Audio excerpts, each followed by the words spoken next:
House in, where am I? Raleigh, North Carolina. I came down here for business, and I was able to get away for a Saturday and just walk around downtown and see what's going on, and found this place. I did research it and found out that there were a bunch of ghost stories about it, but as I went through the list of claims, most of them were not testable at all. But I did find two that were kind of testable. One is about one of the previous residents, Patti Mordecai, that lived here, and apparently when you say anything derogatory about her, her picture, which is in a frame on a bureau, it falls over.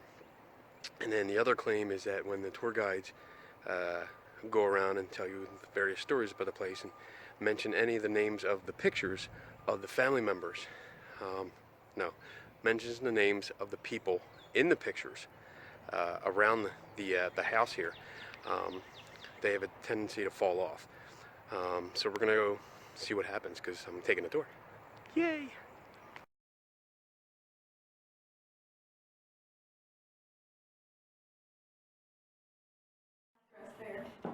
And so the story goes, she married the man beside her right there named William Turk, and he moved up to Washington, D.C. and took her with him. And they had 2 kids together, but she was really homesick, and so she kept wanting to come back here to the Mordecai House.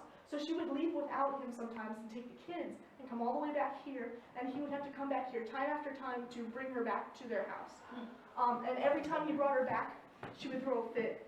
And so back then, if a lady acted like this, she was seen as mental. And so he actually had her locked up in an asylum.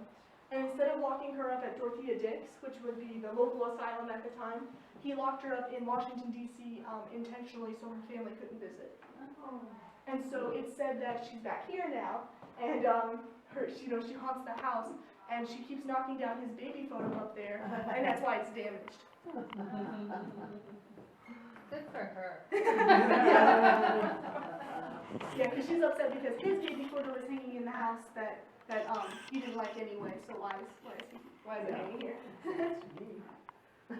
And something you'll notice about the 2 new bedrooms is, of course, the walls. So wallpaper came about during the Industrial Revolution, and it was it's actually quite easy pattern to reproduce, but it was still really introduced into higher class families first. And so we're going to head to the last bedroom, which is straight across there. Have you ever seen it fall off? No, I haven't, but I heard him always talk about it. And we actually had, I don't know if you guys have seen Sci-Fi Channel at all. Yeah. There was a Ghost Hunters episode, and they came here, really? and they did like a little investigation, but it only lasted, they only got 10 minutes of footage because everybody got food poisoning and they left. Yeah. So they kept dropping like flies, and like, my belly hurts, and they kept leaving and going back to their hotel. Any idea where they ate before they came here? They said it was Snoopy's hot dogs or something like that. All right. Yeah, right down the road.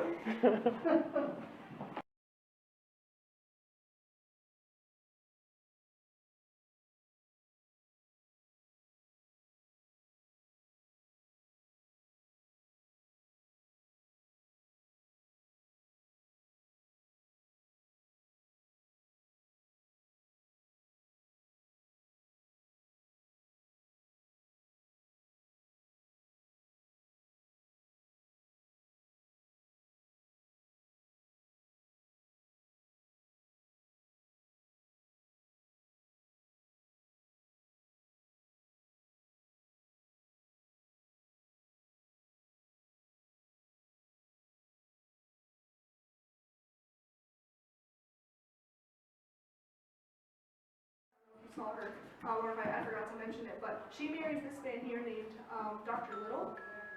So Mary is away in an asylum.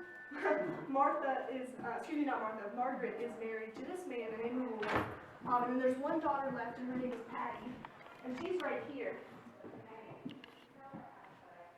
And so Patti actually never marries, and she never leaves the house, and she doesn't have any kids. That's probably that. Yeah, so like I said, she doesn't marry, she doesn't have kids, and this is her room, and so she stays here her entire life. She has to deal with the Reconstruction era after the Civil War, and so all the slaves are gone, and she has all this land, and she doesn't know, what she doesn't know what to do with it, because she can't keep it, she doesn't have anybody working it. So she decides to work with a local real estate company, and she sells off the land in lots.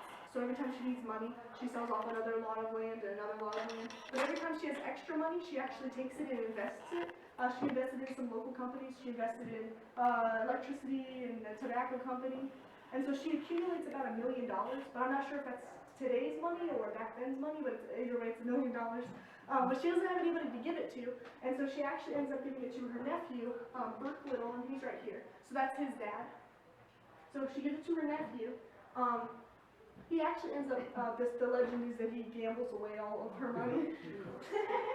And he actually gets sick at about age 50. He gets confined to a wheelchair downstairs. And so eventually he has to go into a senior home because he can't take care of himself. And so the house is vacant. And so the house actually kind of falls into disrepair. And so while he's at the senior center, he asks his local Mordecai family members, and he says, please buy the house, please buy the house from me. I want it to stay in the family, and I don't want it to fall into any more disrepair. And so they say, okay, sure, we'll buy it from you. So he dies, and then the family bought the house back from him, and they want to demolish it and sell the land underneath to the city of Raleigh because the land was worth more than the house. And so at this point, there has been a community or a neighborhood kind of built up around the house. And so they hear about this, and they're like, no, the Mordecai family, 5 generations of the same family have lived there. That house is historic, built in 1786, we can't have it demolished. And so they go downtown and they debate it, and they actually win. And so in the 1970s, this house and then the other houses that have been brought here, to a historic park, yeah. In 1970? Yeah, in the 70s is when they brought everything here. They opened it up. Yeah, so Burke lived here until about the 1950s or 1960s, and that's why there's electricity in here now and all that stuff. Yep. Wow, they saved them. Yep, they saved it. So at one point there was 12 family members living in this house all at once. So there's a lot of generations. Yeah, 5 generations of the same family.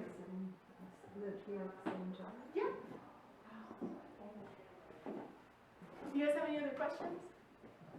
Okay, if you're ready, we're gonna head back downstairs and go back out the same door, but it might be locked, so I have to come and unlock it. So I'm in the room where the picture of Patti Mordecai, or Mordecai, is supposed to fall over if you say anything derogatory or mean. So, Patti, you're ugly. Nothing. Alright, so I just got done, and the tour was pretty good. Nice history tour. And I got through. The tour guide mentioned the names of most of the family members that are pictured throughout the house. When you go through, there's a bunch of portraits, like paintings and stuff, of family members, former residents, and tour guide called them out by name. Nothing happened, which isn't really surprising. And then, as you'll see, and as you probably already saw, I finally got like 2 minutes alone, and I was able to do a real quick video in Patti's bedroom, where her picture is, the picture that supposedly falls over when you say anything derogatory. And I said she was ugly, just to see what would happen. She's not really ugly, so don't get pissed off because I'm insulting spirits or something. But nothing happened. Then I had to stop because I didn't want to be taking video in there with the tour guide. Like, what are you doing? Because she was really nice. So I didn't want to get her in trouble because they weren't allowed to have anybody left alone, like me, in the house. So that's basically it. 2 claims that were as testable as you can get with paranormal claims in a house like this, where you can take a tour but you can't be in there by yourself. And both didn't work out. Nothing weird happened. And what was interesting is that the tour guide did not mention the alleged paranormal activity with Patti's frame. She did mention the other claim, sort of. There was one, and I think I put the video in here, where she mentions the one child portrait that falls off the wall, apparently because it's pissed off or something, I don't know, and it's damaged. The frame is damaged. So that's just the story. Again, we go back to anecdotes, nothing happens. And so that was a short video, very short video. and hope you liked it. Bye.